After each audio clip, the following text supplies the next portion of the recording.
श्रद्धेय महानुभावों, घात और करनी पर विचार करने के क्रम में आज हम लोग विचार करेंगे कि यदि ए आधार हो और उसका घात n हो, ए घात n लिखते हैं।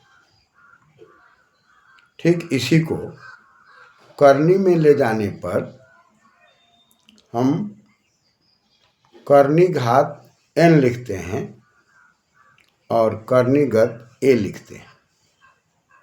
तो रूट लगाकर करनी घात में n लिखा गया और रूट के अंदर करणीगत a लिखा गया। करणीगत a का मतलब रूट के अंदर a और करनी घात का मतलब कि रूट के ऊपर उसका जो पावर हम दे रहे हैं, घात जो दे रहे हैं, वो n दे रहे हैं। ऐसी परिस्थिति में हमें विचार करना है कि a पर यदि घात n करते हैं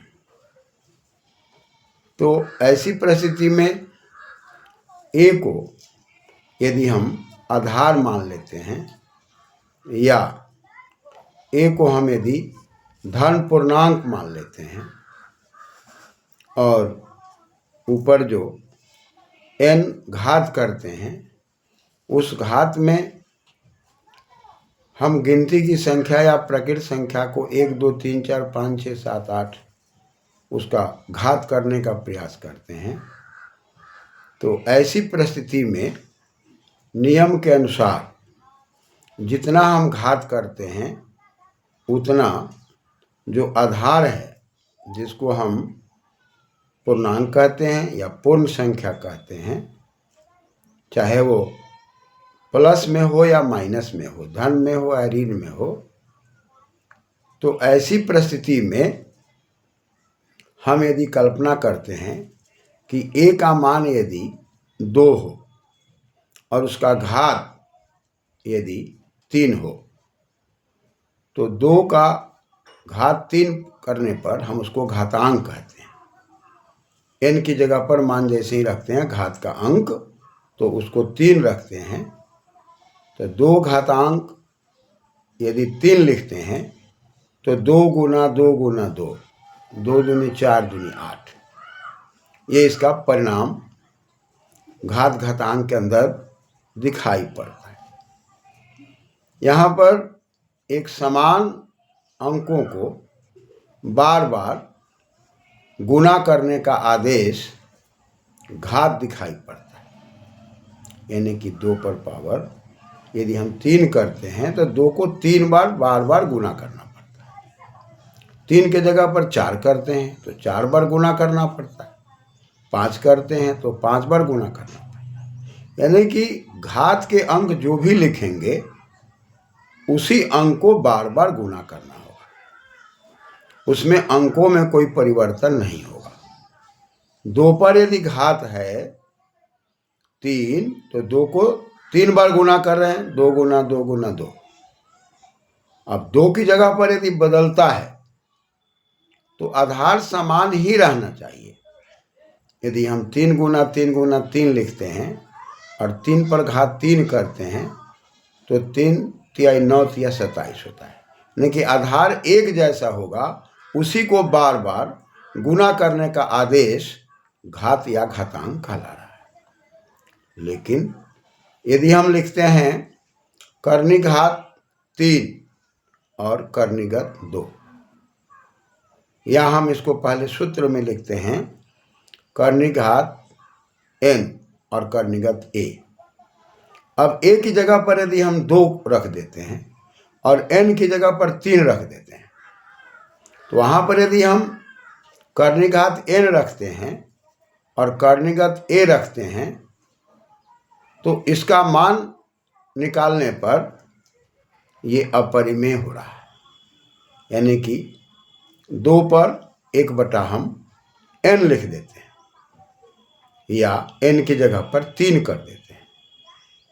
तो 2 पर 1/3 लिखते हैं या a पर 1/n लिखते हैं और a की जगह पर 2 करते हैं n की जगह पर 3 करते हैं तो 1/3 में, एक में यदि 3 से भाग देते हैं तो वह फिर परिमेय संख्या की ओर हमें इंगित करता है, p/q के रूप में इंगित करता है। और p/q के रूप में लेकर के यदि 1 में 3 से भाग देते हैं तो भाग देने पर या तो आवर्ती और फिर अनवसानी, यानी कि वह विभाजन पूरा का पूरा नहीं होता। तो परिमेय के लिए शर्त है कि भाई अनावर्ती हो या अवसानी हो, या अनवसानी हो और आवर्ती हो। लेकिन अपरिमेय में माने पूरा का पूरा विभाजन नहीं होना है, यानी कि दशमलव में जाने के बाद भी विभाजन नहीं होना है, उसकी अनंत व्यवस्था है। उसमें लगातार आवर्त न आकर अनावर्ती आ रहा है और रुक नहीं रहा है अनवसानी, यानी कि दोनों में न दिखाई पड़ता है। तो अपरिमेय और परिमेय में बात आ रही है कि परिमाती, जो दशमलव के बाद भी विभाजन पूरा हो रहा हो या उसके अंदर अनावर्ती की व्यवस्था हो, अवसानी की व्यवस्था हो, या अनवसानी या आवर्ती की व्यवस्था हो, इसको हम कह सकते हैं कि दशमलव में भी जा कर के वो पूरा का पूरा विभाजित हो सकता है और एक अंक बार बार आ सकता है, नहीं भी आ सकता है। ये चारों परिस्थितियां परिमेय में हो रही हैं, लेकिन अपरिमेय में ये चारों परिस्थितियां नहीं हैं। अपरिमेय में साफ कह रहा है कि न परिमेय, जो अनंत की ओर जा रहा है, जिसका विभाजन नहीं हो रहा है और एक अंक बार बार नहीं आ रहा है, उसे अपरिमेय के रूप में कहा जा रहा है। तो यदि हम n कर्णी घात और कर्णीगत में a रखते हैं तो यहाँ a को पूर्णांक में हम कोई भी अंक या संख्या रख सकते हैं, 1 2 3 4 5 6 7 8 9, और उसके अंदर में जो a रखते हैं यदि वह धन पूर्णांक या ऋण पूर्णांक है तो उसको हम परिमेय संख्या के रूप में कह रहे हैं। इसलिए कि परिमेय संख्या में कहने का मतलब हुआ कि वह अनावर्ती अनवसानी में से कोई एक या अनवसानी आवर्ती में से कोई एक स्वरूप आ रहा है, इसलिए वहाँ पर परिमेय रख करके हम विभाजन कर रहे हैं। वहाँ पर धन पूर्णांक नहीं रख रहे हैं, क्योंकि धन पूर्णांक के अंदर वह भिन्न वाला भी हो सकता है और अंश बटा हर वाला भी हो सकता है।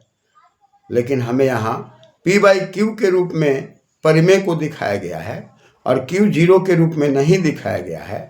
इसलिए यदि हम परिमेय नहीं रखते हैं तो वहाँ हमें अंश बटा हर में हर की जगह पर शून्य भी रखना पड़ सकता है, लेकिन शून्य रखने के बाद वह परिमेय नहीं हो सकता, क्योंकि उसमें अनावर्ती या आवर्ती की बात है, अनवसानी अवसानी की बात है। ये शर्त नहीं घटेंगे, इसलिए साफ साफ रखा जा रहा है कि n को हम धन पूर्णांक मान लेते हैं और रूट के अंदर जो कर्णीगत जो हम संख्या रख रहे हैं उसको परिमेय रख रहे हैं।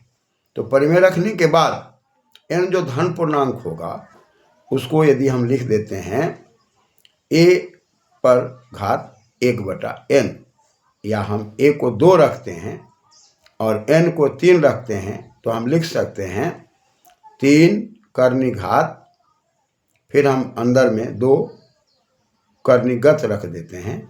तो या तो ऐसे रख देते हैं या हम रख देते हैं 2 पर घात 1/3, जो अविभाज्य है। यहाँ पर अपरिमेय का स्वरूप दिखाई पड़ता है। ऐसी परिस्थिति में हम 1 से 3 में भाग देते हैं तो भाग देने के बाद 3 बार बार आ रहा है, आवर्ती हो रहा है, लेकिन नीचे विभाजन के क्रम में वो रुक नहीं रहा है, अनवसानी हो रहा है। आवर्ती और अनवसानी की परिस्थिति बन रही है। तो ऐसी परिस्थिति में हम 2 पर घात 1/3 करते हैं तो यह कर्णी के रूप में दिखाई पड़ता है, जो अपरिमेय के रूप में है, जिसका विभाजन संभव नहीं है। अतः हम उसको 2 पर घात 1/3 के रूप में व्यक्त करके छोड़ देते हैं। लेकिन यदि हम जाएंगे तो दशमलव के रूप में जाएंगे। उसी को सूत्र के रूप में हम यदि n कर्णी घात कहते हैं और रूट के अंदर ए लेकर के हम कर्णिगत कहते हैं, कर्णी के अंदर कहते हैं। तो इसके लिए सूत्र बनाते हैं कि ए पर घात 1/n, जो अपरिमेय है, जिसका विभाजन संभव नहीं है। अतः न विभाजन को दिखाने के लिए हम 1/3 लिख रहे थे, या n की जगह पर 3 लिख रहे थे, या 3 की जगह पर n लिख रहे थे। तो हम उसको स्पष्ट कर रहे थे कि भाई ये परिमेय अपरिमेय में, घात में और करनी में ही अंतर हो जाएगा कि वह अपरिमेय के स्वरूप में जब आ जाएगा तब उसको हम करनी कहेंगे। करनी का मतलब है कर और नी का मतलब प्रापण्य धातु है, प्राप्ति अर्थ में, नी या प्रापण्य। हमें जो कुछ भी प्राप्ति हो रही है करने के बाद, वो हमें स्पष्ट रूप से अविभाजन की ओर एक अंक आ रहा है, p/q के रूप में तो आ रहा है, लेकिन हम उसका फिर सरलीकरण नहीं कर पा रहे हैं। तो जब सरलीकरण नहीं कर पा रहे हैं तो ऐसी परिस्थिति में उसको करनी नाम दिया जा रहा है। फिर उसी के अंदर यदि हम n करनी घात लिखते हैं और रूट के अंदर फिर a लिखते हैं और गुना में पुनः अब a की जगह पर हम b लिख देते हैं, कर्णिगत में b लिख देते हैं और ऊपर कर्णी घात की जगह पर n लिख देते हैं और सबको ब्रैकेट में बंद करके सबका पावर n कर देते हैं, तब ऐसी परिस्थिति में स्पष्ट हो जाता है कि a पर 1/n गुना n और पुनः b पर 1/n गुना n और n से n कटने के बाद फिर a b हमको प्राप्त हो जाता है। अब वह a b में हम परिमेय संख्या को रखें या पूर्णांक संख्या को रखें, तो परिमेय का मतलब है कि अंश बटा हर के रूप में दिखाया जा रहा है और उसमें कोई अंक उभयनिष्ठ नहीं है। जी मान लीजिए कि हम 2/1 को रखते हैं, तो ये परिमेय के रूप में है, 2 का विभाजन 1 की ओर हम करना चाहते हैं, तो 2/1 p/q के रूप में तो है, और यही 2/1 के स्वरूप को स्पष्ट करते हुए हम इसे अंश बटा हर तो कहते हैं, लेकिन ये p/q के रूप में दिखाई पड़ता है। अतः इसके ऊपर जैसे ही हम 1/n करते हैं या एक n की जगह पर 3 करते हैं, तो यह अविभाजित के रूप में दिखाई पड़ता है। लेकिन वही जब n करते हैं और उस पर पावर n कर देते हैं, n से n कट करके पुनः हमें परिमेय संख्याएं प्राप्त हो जाती है। इस परिमेय संख्या को हम 2 गुना 3 भी लिख सकते हैं, 2/1 3/1 भी लिखेंगे, पुनः उसे हम 3 दूनी 6 भी करेंगे। अतः स्पष्ट हो गया कि करनी घात में और कर्णिगत में और किसी भी धन पूर्णांक के ऊपर घात करते हैं, उसमें थोड़ा थोड़ा परिवर्तन होता चला जाता है क्रमशः।